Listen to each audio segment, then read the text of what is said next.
Welcome to Beyond the Syllabus, Pedagogy and Purpose, the podcast where we explore what learning, leadership, and professional growth look like beyond the classroom. I'm your host, Dr. Tiffany Turner-Henderson, professor, researcher, and lifelong learner.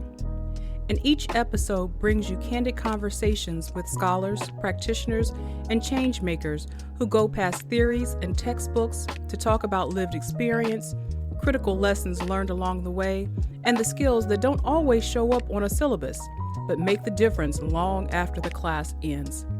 Whether you're a student, educator, or practitioner, this space is designed to inform, challenge, and inspire you to think differently about your journey.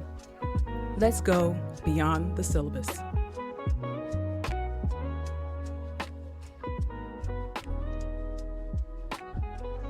All right, Logan, thank you. I don't know if you know this, but you were actually the first guest on Beyond the Syllabus. No What? pressure. No pressure. No, it's just I'm setting the standard. That's all it is. There it is. You're setting the standard. So before we even start into our conversation today, can you tell the audience a little bit about yourself? Yeah, so my name is Logan Barrett. I work as the executive director for career and academic success and advising at Spring Hill College. So I oversee the student support services at Spring Hill, whether that's academic advising, career services, tutoring, accommodations, and our TRIO student support services grant. I also adjunct in the Division of Business, teaching marketing and public relations classes, as well as at the University of South Alabama, where I teach consumer behavior and sales. All right. Many hats. Many hats. Many I'm hats. also a PhD student at South Alabama. So I was waiting for that part. yeah. And so with all of those roles and responsibilities, like what motivates you? What keeps you going in your role? And what motivates you as being an instructor as well? Honestly, it's helping students, but it's seeing that transformation that they have from being freshmen to being professionals. And that's been something that really made me fall in love with higher ed when I got my start teaching as a grad assistant at Auburn, where I was teaching public speaking. And it was mostly freshmen, right? Public speaking, usually a Mm-hmm. freshman year class. Mm-hmm. And so I just remember seeing these super anxious and quiet, scared little freshmen. And through, overcoming their fear of public speaking, they become more confident in themselves. And so I love the transformative power of that class specifically. But now that I'm, working full time at an institution and teaching multiple classes, I see that growth exponentially, Mm-hmm. over their time here. Hopefully 4 years, but their time regardless. Right. So seeing that is really what kind of keeps me going with it. All right. And that is actually one of the reasons why I reached out to you to be a part of this conversation. A little backstory for those listening. So I met Logan at the SMA conference in Las Vegas. And that's the Society of Marketing Advancement. I think I got that right. And we were sitting in a couple of sessions and we were introduced through a couple of colleagues and just the brief moments that we had to capture during that time at SMA. And I kept thinking, oh wow, he's doing what I'm doing, what others are doing. And when I decided to just move ahead with this podcast, I thought the first person I needed to have was Logan. Like we were on the same kind of wavelength of our motivation and what we're doing with students. And we've had some conversations since, which have actually helped me in my instructional practices. Thank you again for that.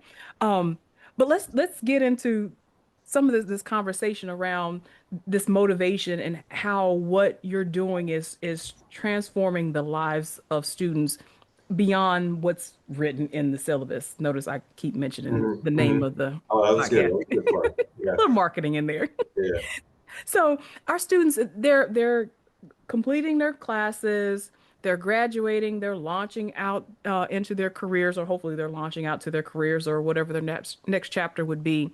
But how can they carry or transfer what they've learned in the classroom into that next level? And I'll start with asking you like what would be your definition of the learning transfer or transferring learning? Yeah. Oftentimes, there's processes that are really specific to the workplace, and it's going to change wherever you go. Something is going to be different about how the work is done there. But the education that we provide is generally supporting their start by giving them that foundational information to say, hey, you're knowledgeable enough to succeed in this field now. That's what granting that degree is saying, is you are knowledgeable enough in this field Mm-hmm. to be successful.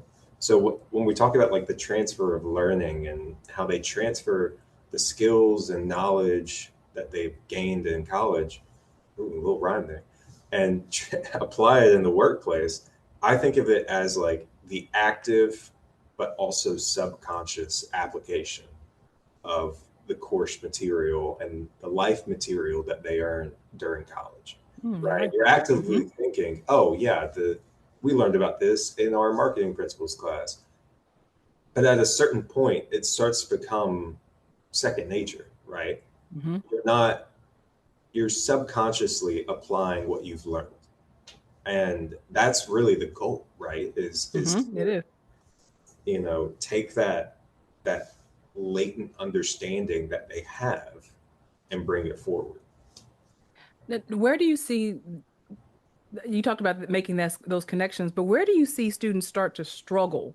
Like where's that clicking point, that pivotal point where they go from I, I'm just taking the class to I'm supposed to connect this. So Yeah. where do you see that? Is there a certain time in their matriculation or when do you typically see that? Honestly, I typically see that when they first start out at a workplace. Mm, Like they do it differently than what you were saying. I was like, yeah, because we're not telling you how to do the job. right. The job you're doing is different. We're teaching you about the field.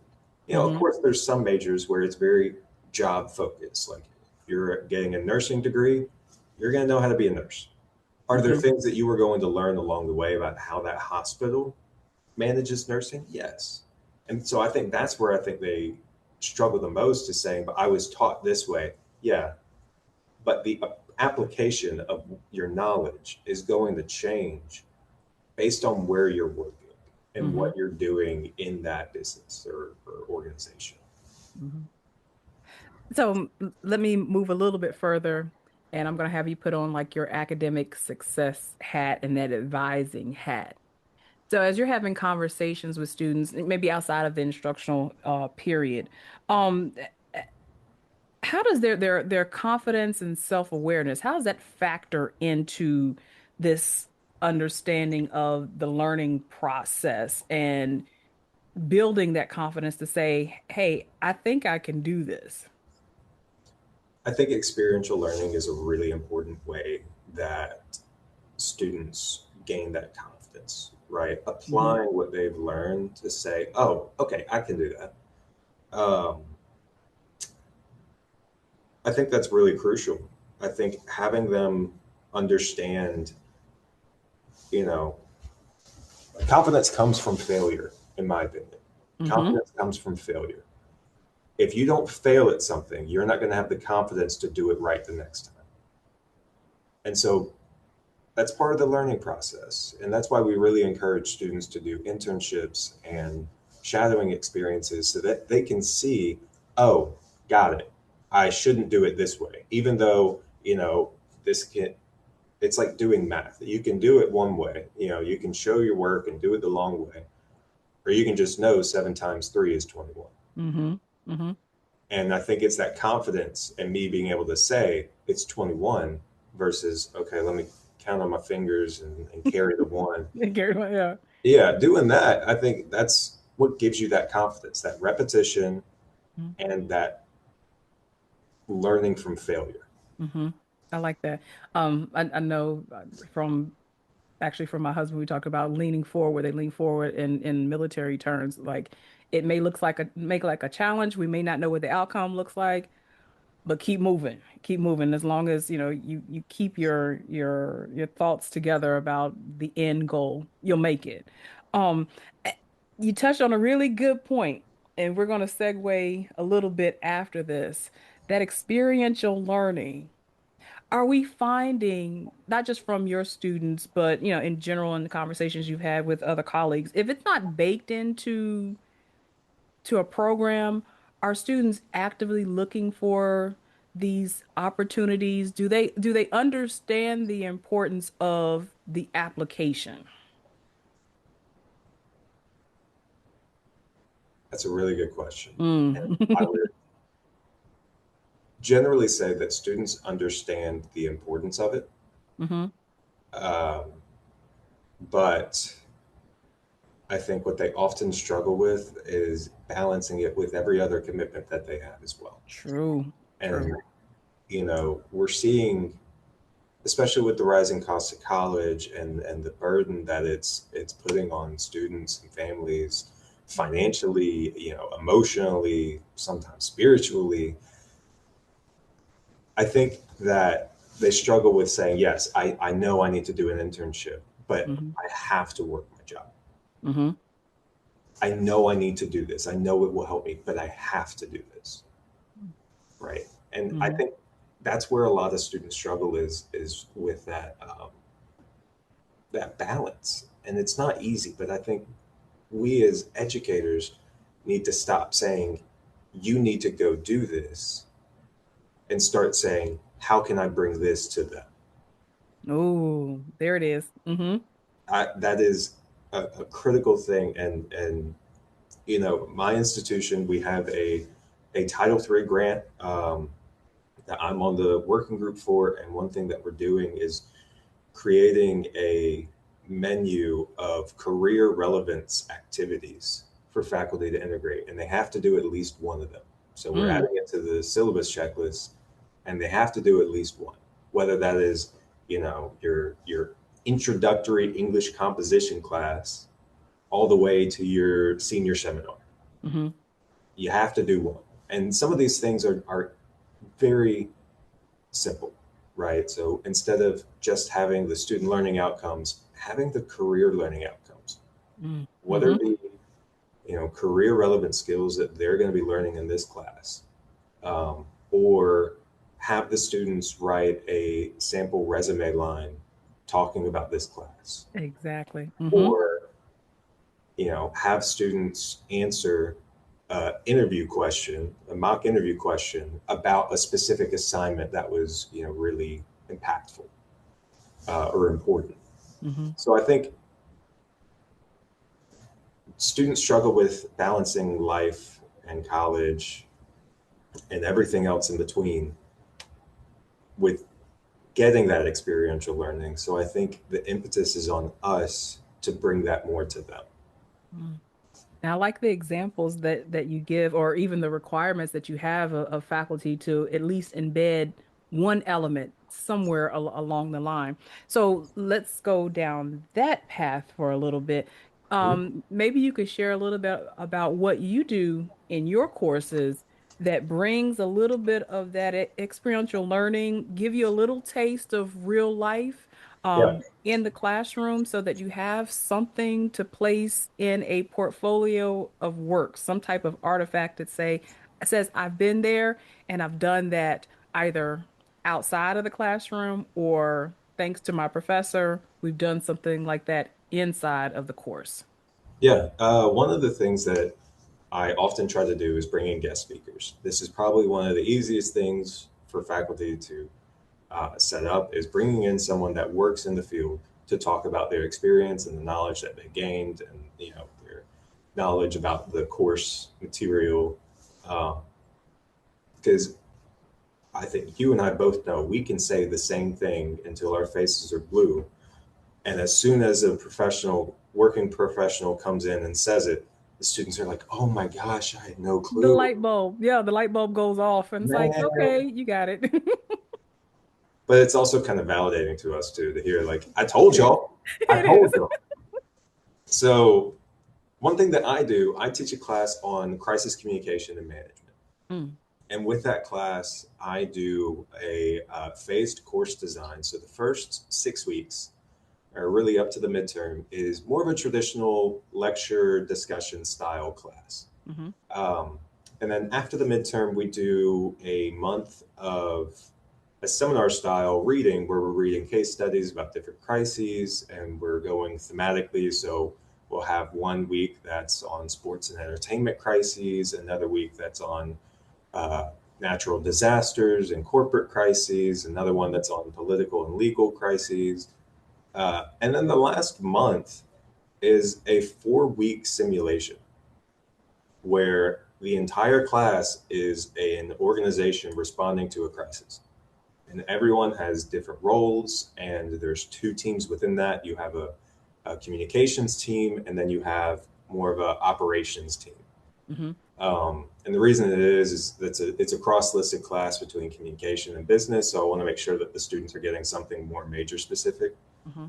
But each week they're going through a different phase of the crisis.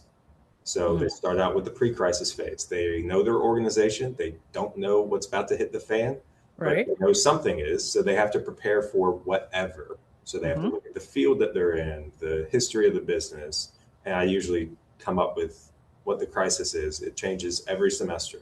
So Right. it's not You have to do that. Right. you have to. They talk to each other too much. Exactly. A lot of communication outside of the Exactly. classroom. Exactly.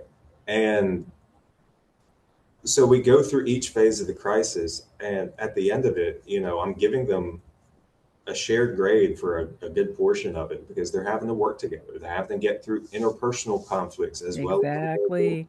and Mm-hmm. navigating the overall crisis. I was like, yeah, because this is what it's going to be like. You're going to work with people that you may not get along with, Mm-hmm. but you have to do the job. Mm-hmm. Uh, and so that's been a really, I think, important experience for students is we learn the principles in the first 6 weeks. We see how they've been applied successfully and unsuccessfully. And now we have to apply them. Mm-hmm. And so that kind of activity provides that experiential learning that they can then take with their employ- employers and interviews and say, look, I've managed crises. I had a whole class where we managed a crisis. Mm-hmm. And we successfully did that by doing X, Y, and Z. Mm-hmm. And it's always fun coming up with those. Oh yeah. It's always fun coming up with those. Last year, we were a hospital that was under cyber attack. Uh, Ooh, that's real life. yeah, because That is real life. it Mm-hmm. happened here in Mobile. Mm-hmm. Obviously, I don't use the same Right. hospital or companies, but it's a fun experience. There's a press conference, and I get another class involved where they're the journalists, and Oh, I love it. we have a perk walk. So, like the speaker, we get this really bright camera right in their face. They have to come in. I had a protester come in to the press conference Oh, last wow. year. When I You say gave them real life. experiential, Mm-hmm. it's experiential. It truly is. Yeah. That is true. And then what has been the feedback from the students as a result of that project? Oh, they love it. They love it. You know, all the time it's going to be like you're going to have the free rider problem, right? You're Mhm. going to have some interpersonal things, but they love being able to actually apply it in that class. Mm-hmm. They get told a lot, you're going to do this when you're working. You're going to do this in the quote unquote real world. World. Mm-hmm. Um, but for them to be able to do it now, if I tell students, hey, you need to pay attention to this because you're going to be doing it in a month, that's a lot different than you need to be paying attention to this because you're going to be doing it in a year or two. Exactly. Exactly. I think I shared with you in one of my courses, I have them actually partner with a nonprofit organization. Mhm. So the stakes are really high because it's a real organization that is filling the needs of a particular audience or group of our community. And same concept. They're learning the concepts, the theories, and then applying that with their quote unquote client. Um, And then they walk away with something in their portfolio to say, yes, we have created this strategy. We thought about the channels and the messages. We created the materials. And then they have to do that evaluation at the end. Like, what did we reach our KPIs? Was our client actually satisfied with our work? And that is something that they walk away feeling like I actually helped someone indirectly by working with a Yeah. nonprofit, but I also learned how to apply these skills that they tell us we're going to need. I saw where they were used and were successful with it, and sometimes maybe not as successful as they wanted, but successful in the implementation. Um, and these are like great things that you're talking about. We have to start bringing these experiences or bringing industry kind of into the classroom sometime because of the responsibilities of students. Can you maybe share about some of the collaboration that may happen between um, faculty and instructors with like academic success or career services? What are some things that we can do to kind of stay on the same wavelength for this holistic development and the transferring of the knowledge into Yeah. application for students? Yeah. I mean, so that career relevance menu that we've developed is a product of work between faculty across campus in Hmm. different fields, um, and with my office. Hmm. So it was a collaborative effort because it's one of those things of like we can say, hey, y'all should do this. This is awesome, and they're like, yeah, that's not going to be feasible. And they bring up really good things of like, hey, this would be really difficult to do in a theology class. Mm. Like, Hmm. how can we bring in, you know, uh, how can we do it? Bring in a guest speaker that's talked about how theology is helping them in the workplace. Okay, that may not be the case, but let's talk about how maybe talking about your professional story and how Hmm. it's benefited you could also be good, right? Hmm. Because students want to know what helps them. At the end of the day, what helps them in the workplace? That is the primary reason they're here, right? Hmm. So it's often easier for us in business to say, oh, here it is, but when you start thinking, okay, well, if I'm a psychology major, how am I taking this material and applying it? Um, so I think that collaboration is really important between the faculty and career services. I also think oftentimes we have a you know pro, portfolio of employers that if faculty were like, hey, do you have any guest speakers in mind? Oh yeah, Oh, there's three okay. options. Like see what works. And I think that's something that a lot of schools are starting to do, but Hmm. that's a synergy that I think that has been lacking. I think a lot of Hmm. people see career services as that is for students. Hmm. Exactly.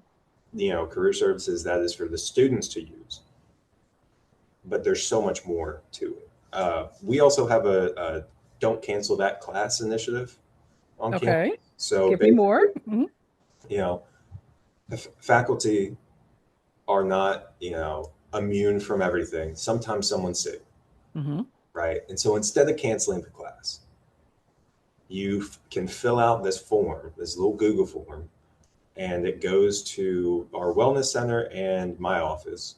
Hmm. And the faculty member just picks the topic and says, "This is the class. This is the time. This is the day," and it can be 24 hours before or day of. If we get it and it works out time wise, we can do that. So we do some on the importance of resumes and how to find an internship, and wellness does theirs on mental health practices, and we've got some on like time management and study skills and note taking. So it's a really good way for faculty to realize the staff aren't just here for students; they're here for y'all too. Oh, Um, like that. We might have to repeat that again for our listeners yeah, because you think about that lost time for illness or even when sometimes faculty are out for conferences, right? exactly, exactly. The learning continues and showing them how to apply that to their coursework. Yeah, and so like I was, it's funny. We were actually just talking in our Title III grant working group yesterday about conferences, and this is a group it's a couple faculty members, a couple staff members, right? Hmm. And we like to send our faculty, we're a faculty advising school. So Hmm. we like to send our faculty to NACADA, which is the National Academic Advising um, kind of association, and they do an Hmm. annual conference. And so we like to send them to that. Staff conferences, timing wise, are a little different than faculty conferences. Hmm. So staff conferences, we like to use that PTO, like get as many days away from work as possible. So they're usually during the weekday, Hmm. while faculty conferences tend to be more aligned with the weekend. Hmm. And yeah, one of my peers said something about that. I was like, oh yeah, that is interesting. But if you can just do the don't cancel that class, and your classes will be covered, I right? like. And Hmm. oftentimes faculty, like we say, hey, I'm out sick. Would you mind covering my class for today? Almost like a sub with your peer. Hmm. But this is a way to alleviate that burden and not feel like you're bothering someone else. Hmm. Because it's like we want to help these students. We want to talk to them. Hmm. It's so difficult for them to come to us. If we have a captive audience, that's awesome. It kind of goes back to they have their work schedule, their class schedule, other Mhm. obligations. They want to come and use the resources. But hey, if the resources are baked in, not only by my instructor, but also on those days when they're out, I'm getting that appointment without having to make that appointment. Exactly. That's a win-win-win situation. Absolutely. Oh, cool. Let's see. I think I know our time is kind of limited. We want to make sure we have substantial chunks of information, and we'll probably continue some more conversations. Well, no, we will continue some conversations in the future. So let's wrap up a little bit and let's talk about, we've already talked about a lot of these actions, but what are some actionable reflections for faculty and students? So let's think about what is one small shift, maybe it's not baked into our syllabus about the activity, but what's one small thing that an instructor can do right away to reframe the learning experience into something that students will understand benefits them in the long run? Yeah. We're a Jesuit institution. We're really big on reflection. And I think one of the ways that can really help is having some type of question at the end of a major assignment or at the end of the course that is truly focused on how are you planning on applying what you've learned? Mm-hmm.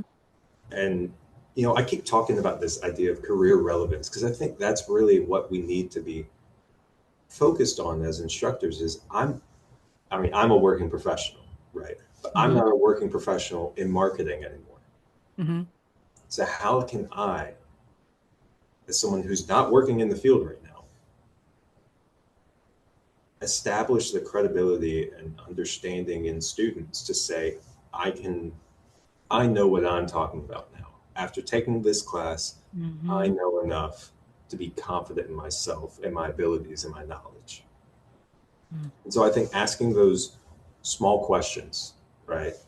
Um, I often think that, having students just answer a mock interview question on Mm-hmm. the class. Mm-hmm. Like, hey, I noticed on your transcript you took, psychology 101.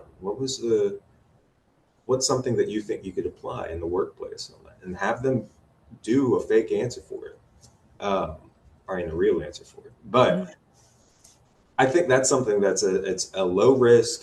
It's not a lot of pressure. It's just a very casual way, but it also helps them click in their mind. Oh, I can use this. Mm-hmm. Mm-hmm. We have just started a new software that actually integrates into Canvas. It's a mock interview software, and faculty can basically make an assignment on Canvas that says do this, and they can provide this platform the question they want to Mm-hmm. ask, and Mm-hmm. students record an answer. And it's AI based, and it grades the answer based on the content, their delivery, their physical like dress, and their facial features like, are you smiling Oh, enough? wow. Okay. Yeah, Mm-hmm. their focus is on the key words. So that's an easy platform that's helped us kind of integrate that shift. Mm-hmm. And we're really excited to see how that goes toward the end of the semester. That's an easy lift for any discipline, right? Not just, we're both in the business sector, but that would be an easy lift for any discipline to either have a discussion board with a reflection, or if they should happen to have, a software, have those conversations, with your career services, supportive services department. What are those things that students are using? And then having that surface within their LMS. Again, I can tweak a question according to what we've covered in that chapter or that unit. That's another way. And that's very small, doesn't take a lot of time to make that happen. We're not restructuring the whole course or creating a big project right now, but that's simple and effective to do. Yeah, Now I'm and going to I shift. Oh, go prefer ahead. I prefer doing more of a face-to-face conversation with it too. Okay. Instead of letting them use ChatGPT to just write up a discussion answer, True. That's true. having that recording, right? And it doesn't need to be, you don't need to meet face to face with everyone, but say, hey, you have to record a video Hmm. answering this question. At the very least, even if you don't have a really cool platform like we do, have them record a video and submit that through your LMS. Doing something like that, it semi AI proofs it because you can tell if they're just reading it. Hmm. Uh, but it's a quality control on their answer a bit more, and it shows them they can see themselves answering it, and I think that's also really powerful. It's like, oh, I I looked confident in that answer. Hmm. Hmm. I guess I did learn something. Hmm. In one of my assignments, they have to record themselves, and I tell them, look at yourself. What is your posture? Yeah. Listen to the tone of your voice. Do you sound like you're confident? Are you secure in your response? Like these are the things that employers, those hiring managers are watching. It's not just the answers that come out of your mouth or what's on your resume. It's also how you deliver it because that tells us a little bit more about you. And is that consistent with what you say you are in other documents? So good, Exactly. good point.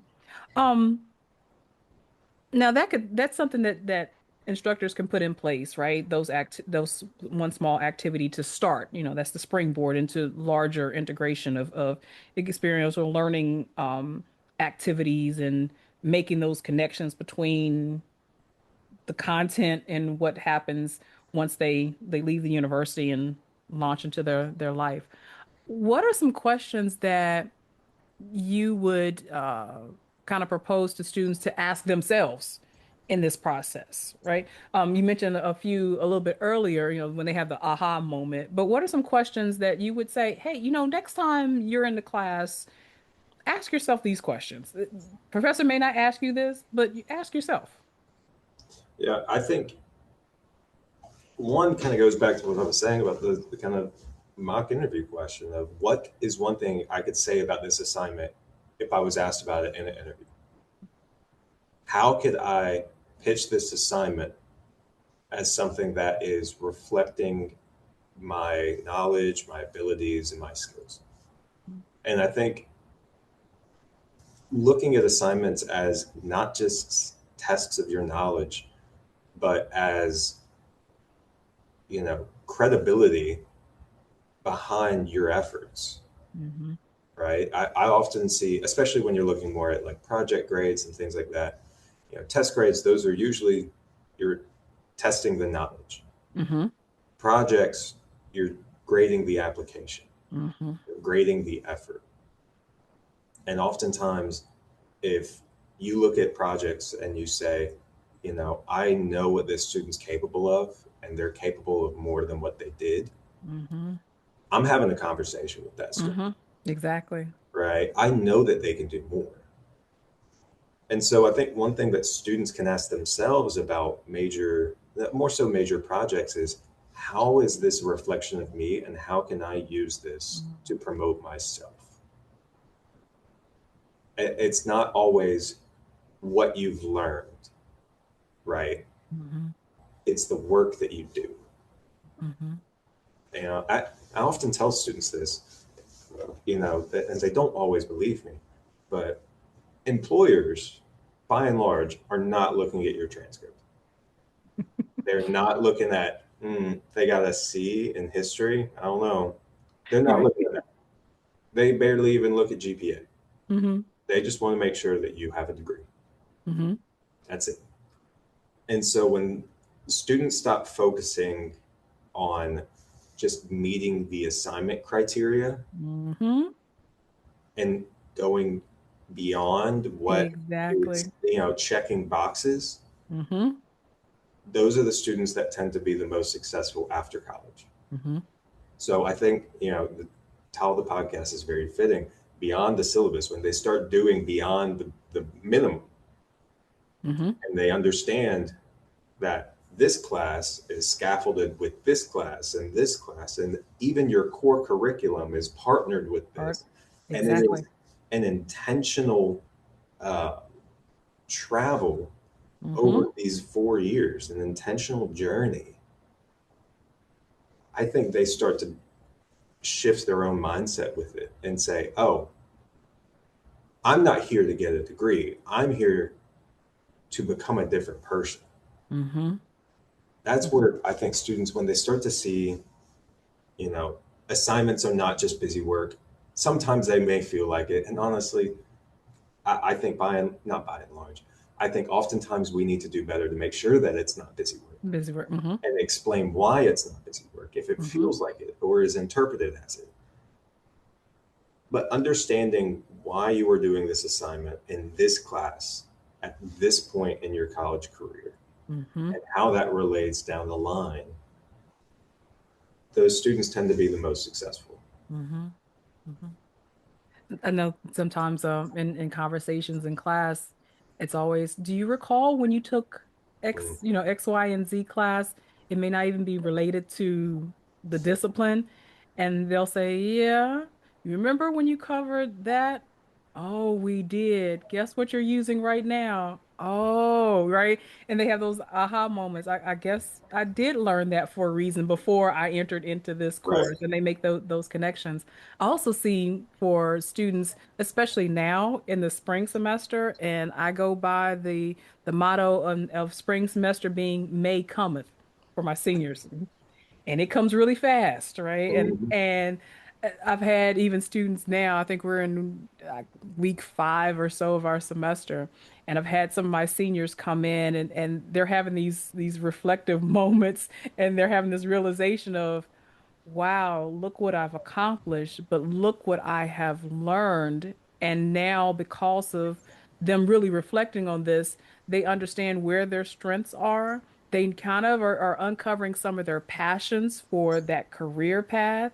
And they're starting to see why we were saying pay attention to this in this class, because it's connecting to that and it's going to prepare you for the next chapter.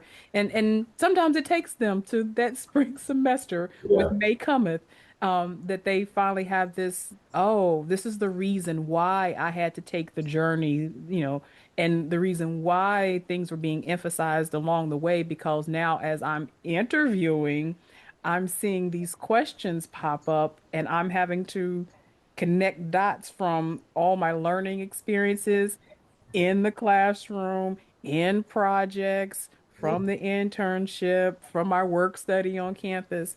Um, but it would be great to have students as they are developing in college, not to wait till that spring semester to have yeah, that revelation, but to have that early so that they are purposely locking in to why things are yeah. happening the way they are.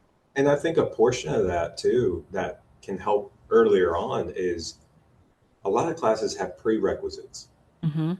but sometimes the prereqs aren't even really involved much in the course itself. It's more of a qualifier, Hmm. right? So, for example, I last semester I taught consumer behavior, Hmm. and one of the prereqs for consumer behavior is they have to have taken a data analytics class, at least the first one. They had to Hmm. take three at this was at South Alabama, so they had to take three data analytics classes in undergrad. So Hmm. they had to have taken at least the first one before they could have taken this class. I Hmm. said, okay, well, I know that business stats and data analytics, it is often one of those things of you use it in those classes and then you don't see it in any others. And so what I did was I had them actually use AI to develop a synthetic data set based on a consumer behavior survey for Hmm. a fictitious business that they came up with, and they're the agency, and that's their client, and they got these results, and there's a lot of hand holding along the way, and saying Hmm. no, age, you see how there's someone who's 125, like maybe that shouldn't be that. Right. Um, and some things were like age really shouldn't have a decimal point either. Uh, so a lot of hand holding and tweaking of things, but what they had to do was they had to do a multiple regression with Mm. the variables that they collected, with the surveys that they created from this synthetic data set. Um, and they were like, oh, that's why I learned that. They thought they would never see it again. They thought they'd never see it again. And they're like, oh no, I did not want to see this again. But They're by the looking for end of it, notes. yeah, by the end of it, they were, I think, appreciative that what they learned in that class was being used again. Hmm. I think that was a lot of the, reflections and evals where I'm glad that I actually got to apply what I did in this class. You always think back at like the high school seniors, it's like, I'm never going to like need calculus in real life. Right. I'm like, yeah, you might. You're And factoring. I always loved when someone would say, I'm never going to need to know geometry in real life. Mm. That's like no, yes, you will. Shut up. When you least expect it. Exactly. But I think, especially in our field with marketing, because it's becoming more data driven, Hmm. making those prereqs mean something. Hmm. I think that's really important to get that reflection going more in their junior year than in their, last semester of college. Exactly. Exactly. All right. Logan, any lasting words of wisdom that you would like to share with colleagues or students? Uh, A this is more. Loganism. I'm trying to think. I want to just say three things. Okay. Oftentimes, faculty are not the best at following deadlines, even though we're very strict on them with our students. So the faculty, follow your deadlines. Hmm. Always lead with kindness and an open heart, Mm. and always realize it is an absolute miracle that every student is in that class.